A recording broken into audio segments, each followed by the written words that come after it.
Free speech has become a highly debated and controversial topic in today's political climate. And on November 17th, opposing groups gathered in the Boston Common to stand for what they believe in.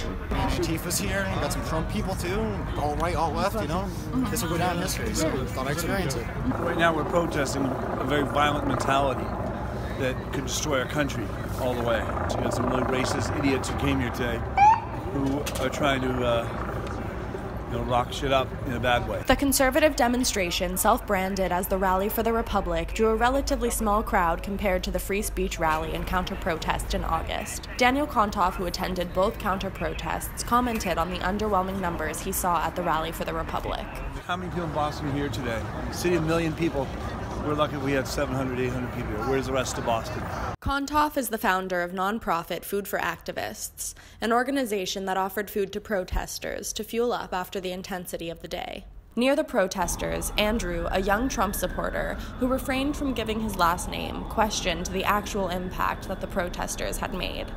I think here, it's not that important.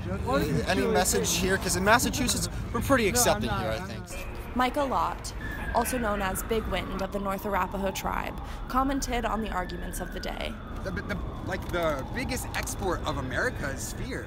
And the biggest export of America is colonization. The whole colonization in the fascist regime started here in Massachusetts, November 11th, 1620. And it's continuing to this day. You see people here with all the hate that still goes on to this day.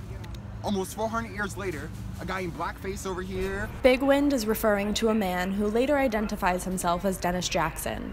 Jackson, the self-proclaimed Ron Paul libertarian, had many outspoken views and political impressions, but the bulk of the attention was on his appearance, which he was quick to defend. They were mad because I'm wearing blackface, but my father was darker than this. I'm a black Jew. My father was Irish, Narragansett, Nigerian, Malian, African bushman. So I can blackface. But my mother said there's one race, the human race. It's all politics.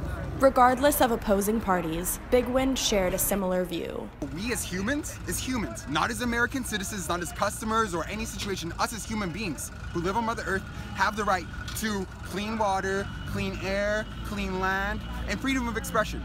But we're not going to allow people to continuously spread hate and fear and use those tactics that have been used here for the past 400 years. Because that's not indigenous to this place. For Beat Reporting, this is Raven Devaney.